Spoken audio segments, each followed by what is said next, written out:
चाहते हैं कि हम बच्चों को अपने तरीके से डॉक्टर बनाएं या इंजीनियर आया कि अधिकार सबसे पहले हमारे बच्चों पर प्रभु का हाथ को माने और अपने बच्चे को उनको सबसे पहले सौंप कर से एक खूबसूरत हार की तरह, एक गहने की तरह। आप सभी को जय मसीह की। ये सप्ताह मदर्स डे की तरह सेलिब्रेट किया जा रहा है, तो आज मैं चाहूँगी कि मैं वचन में एक नाम जो मेंशन्ड है, एक ऐसी मदर के बारे आपको बताऊं जो हमारे लिए इनकरेजमेंट और इंस्पिरेशन होगी। आपने शिमशोन यानी सैमसन का नाम सुना होगा।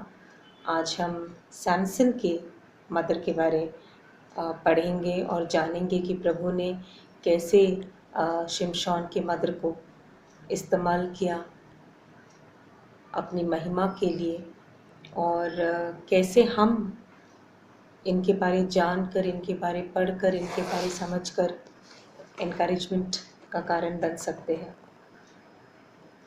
परंपरा के अनुसार शिमशोन की माँ को हेजेलेलोपोनी यानी जेलेलोपोनित के नाम से जाना गया।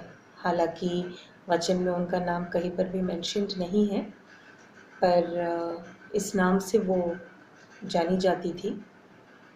और वचन में ये कहा गया है कि वो माँ बहुत सालों के बाद गर्भवती हुई, यानी वो समय के अनुसार या अपने जवानी के दिनों में गर्भवती नहीं हुई। उन्होंने समय लिया गर्भ धारण करने के लिए। और वचन में लिखा है कि स्त्री को यहोवा के दूत ने दर्शन देकर कहा, सुन, बांझ होने के कारण तेरे बच्चा नहीं, परंतु अब तू गर्भवती होगी और तेरा बेटा होगा। इसलिए अब सावधान रहे कि न तो तू दाखमधु वा और किसी भांति की मदिरा पिए और न कोई अशुद्ध वस्तु खाए, क्योंकि तू गर्भवती होगी और तेरा एक बेटा उत्पन्न होगा और उसके सिर पर छुरा न फिरे, क्योंकि वह जन्म ही से परमेश्वर का नाज़ीर रहेगा और इज़राइलियों को पलिश्तियों के हाथ से छुड़ाने में वही हाथ लगाएगा। इस वचन में हमने पढ़ा कि वो बांझ थी और प्रभु के अनुग्रह से वो गर्भवती हुई, और प्रभु के दूत ने, यहोवा के दूत ने उसे दर्शन दिया और उससे कहा कि तू एक बच्चा जनेगी, और सिर्फ एक बच्चा नहीं, एक पुत्र जनेगी। और उसे कुछ बातें समझाई गई थी जो उसे करना था, जो उसे मानना था। और शिमशोन की माँ एक बहुत ही ओबीडियंट लेडी थी, एक बहुत ही ओबीडियंट यानी बात मानने वाली महिला थी। यहोवा के दूत ने दर्शन देकर जो कुछ भी उससे करने को कहा, उसने माना। और सिर्फ एक दिन या एक महीने के लिए नहीं, बल्कि उन 9 महीनों के लिए उसे बात मानना था, सावधान रहना था, और उसने उस बात को माना। और सिर्फ उतना ही नहीं, उसने अपनी ये बात अपने पति को भी कहा। तो अगली बार जब परमेश्वर के दूत ने उन्हें दर्शन दिया, तो वह भागती हुई, दौड़ती हुई सबसे पहले उसने अपने पति को बुलाया, पति को बोला कि आइए, देखिए, वो व्यक्ति जिसने मुझसे पहली बार बात किया था वो यहाँ पर आया हुआ है, आप आकर उससे मिलिए और आप उससे बात कीजिए और पूछिए आप कौन हैं। तो उसके पति मनोवा वो उठकर प्रभु के दूत से मिले और उन्होंने उससे बात किया। और जब बात किया तो सबसे पहला सवाल मनोआ का था कि इस पुत्र को हम कैसे बढ़ाएं। ये कितना इम्पोर्टेंट विषय है कि प्रभु ने जब उस माँ को छुआ, उस महिला को छुआ और वो गर्भवती हुई, तो पति और पत्नी यानी होने वाले माता और पिता दोनों का एक ही सबसे बड़ा सवाल था कि हम इस पुत्र को कैसे परवरिश करें, हम कैसे इसको बढ़ाएं। इस कहानी में तो बहुत अच्छी बातें जो मेरे दिल को छुई है, जो मुझे मिनिस्टर किया है, कि सबसे पहली बात कि शमशोन की माँ एक बहुत ही ओबीडियंट लेडी थी। और दूसरी बात ये कि पति और पत्नी ने मिलकर उस दूत को पूछा कि हम अपने बेटे को परवरिश कैसे दें। कई बार हम अपने जीवन में प्रभु की बहुत सारी बातें सुनते हैं, लेकिन हम उसे ओबीडियंटली मानते नहीं हैं। तो आज आपसे विनती करना चाहूँगी कि हम जब परमेश्वर का आवाज़ सुनने के लिए तरस जाते हैं और जब परमेश्वर हमसे बोलता है, तो ये बहुत ज़रूरी है कि हम उनकी बातों को सुने और माने, क्योंकि वचन ये भी कहता है कि प्रभु को बलिदान से भी ज़्यादा प्रिय ये है कि हम अब्बा फादर यानी अपने पिता का बात को सुने और माने।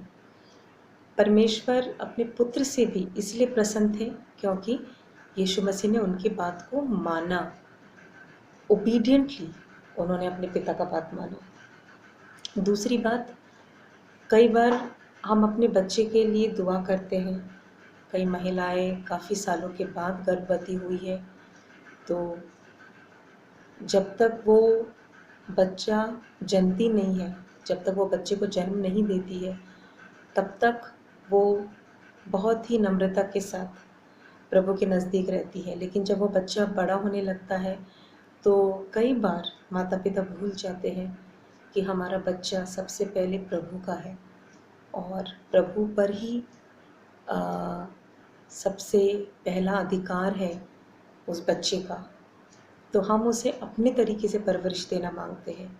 लेकिन आज वचन के द्वारा मैं आपको एनकरेज करना चाहूँगी कि हमारा पहलौटा हो या 2-3 बच्चे हो, हर एक बच्चा प्रभु का पहला है। तो ये बहुत ज़रूरी है कि हम अपने बच्चे को प्रभु के हाथों में सौंप दें और उसको कैसे एक अच्छी परवरिश दें, हम ये बात हमेशा याद करें। बच्चे जब कठिनाइयों से गुज़रते हैं, तकलीफ़ से गुज़रते हैं, दुख से गुज़रते हैं, तब हम प्रभु के हाथों में उनको सौंप देते हैं।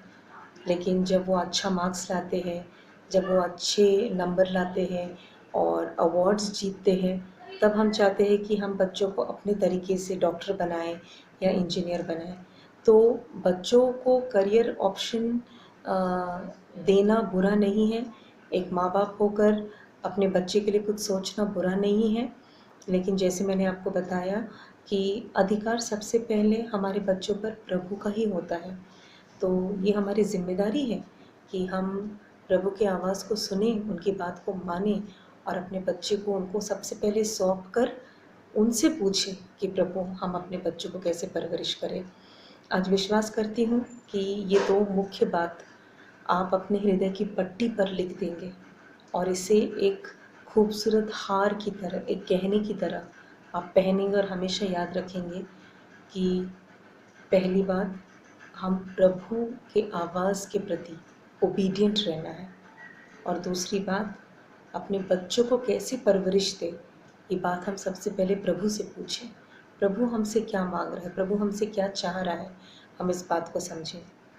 आइए आज मैं इस विषय के लिए दुआ करती हूँ और विश्वास करती हूँ कि ये 2 बातें आप हमेशा याद रखेंगे और इस वचन के द्वारा आपने जो कुछ भी सुना, विश्वास करिए कि आप उस बात को समझे हैं मैं आपसे अनुरोध करूंगी कि न्यायों की किताब से 13, 14, 15, 16, 17 यानी 13 से लेकर 17 चैप्टर्स जब आपको समय मिले तो आप ज़रूर पढ़िएगा और प्रभु आप सबसे बात करें। आइए दुआ करते हैं।